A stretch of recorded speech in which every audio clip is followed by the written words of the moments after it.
what's your take on that? And, or even, I guess, even before you get into the specifics about what MotivateU is, give us a 30-second overview of what MotivateU is as a business. So from the perspective of making things simple, you're saying? We can get into that, but just what is MotivateU? Okay, so we're enterprise SaaS and an IoT company. So that's Internet of Things, and SaaS stands for Software as a Service. So that's the broad overview. It gets really hard to speak about it from an umbrella term without diving into some of the specifics around one of the products, because I could probably talk for 10 hours otherwise. Yeah. Who's your customer?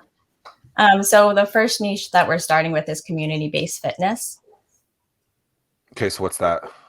So I guess the best way to think about it is Orange Theory or CrossFit. So you probably all know somebody who's part of a CrossFit group, and they breathe, live, eat, sleep CrossFit, right? They go to each other's baby showers, weddings. If they go, I had one friend, he would go on vacation or on a business trip, and it was his arm was being cut off. How could you take him away from his CrossFit group, right? So the community and the people that you work out with is just as important as working out itself. There's actually, I think the YMCA did a study, and they had a quote that it was people go to the gym to make friends, not to work out. So predominantly that is true. We did research on our own, and 53% of people said that the thing that they really enjoyed about working out was the camaraderie, the motivation they get from other people, being able to meet other people in the classes, and all of that goes with building community.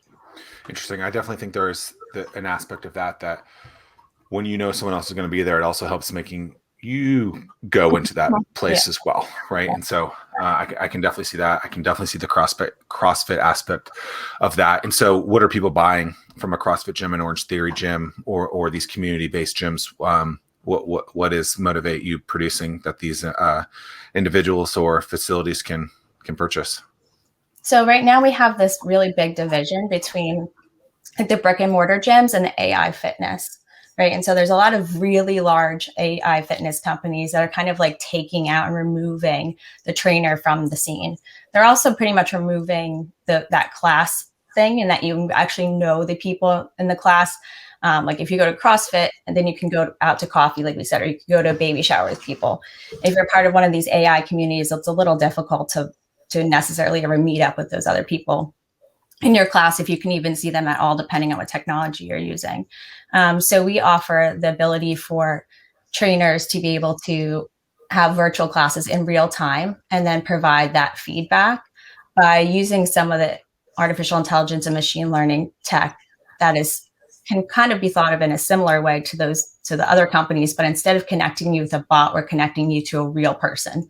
And then it allows for those hybrid models too. So you could still go into your class when you want to and physically be there. And then times like during a pandemic, or when you're getting over being sick, or you're on vacation and you're in a hotel, or you're on a business trip, if you still want to be with your actual gym, you can jump in and be in that class. So a facility basically purchases the infrastructure that can connect them to people in their box, in their homes, wherever that trainer is, at the facility, in home, et cetera, and they're paying a monthly fee for something like that. And then there's data behind it that is connecting, or what's the AI feature in there that makes this unique? So it's connecting in real time, and it requires no additional hardware though, which is huge, right? You can put your phone in your pocket, get on a plane, go anywhere, pull it out, and have the class. But let's just say I was to put my arm straight up over my head, if I'm in the screen here, right? And right now I can't see you, but I'm assuming you guys don't have your arm up over your head like this.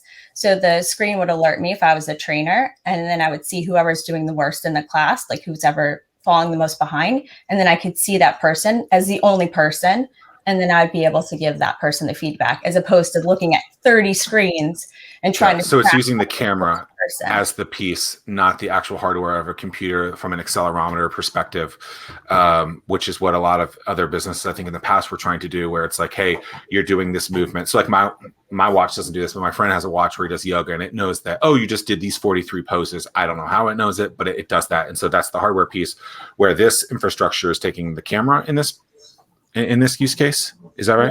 We leverage 3 different types of technology, but some of it has to do with our patent. So I'm going to kind of stay away from the specifics on that. But what I can say is that because we leverage different types of tech, it's really good about not like burning out your battery life. That's one thing with being mobile too, right? Like you don't want to go do a class, especially if you're like at a hotel, you're not home, or if you want to like run it outside or whatever.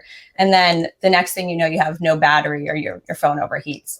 But some of those, like some of the new cool tech, unfortunately, it really is not good in terms of energy efficiency, which also heads into my accessibility piece. I really want this to be able to be used by people all over. So certain parts of our country really don't have great internet services and lack that high-speed connection. And if you've ever been on a Zoom call, you'll know that the first thing that usually cuts out is the video, right? So we don't rely solely on the video. We have different touch points. So again, we can access it depending on the needs, but also depending on what that other person has available. Are you stuck at your home office, socially distanced coffee shop, or your fancy all bricked out corner office, wondering why no one can see your business and sales are all over the place? Sounds like you need a pro. That's why I developed the Anomaly Academy. Insert clever copy here. Oh, I guess I was supposed to put something else there. Oops. You can grab access to the Anomaly Academy now at zackmillersays.com/Anomaly Academy.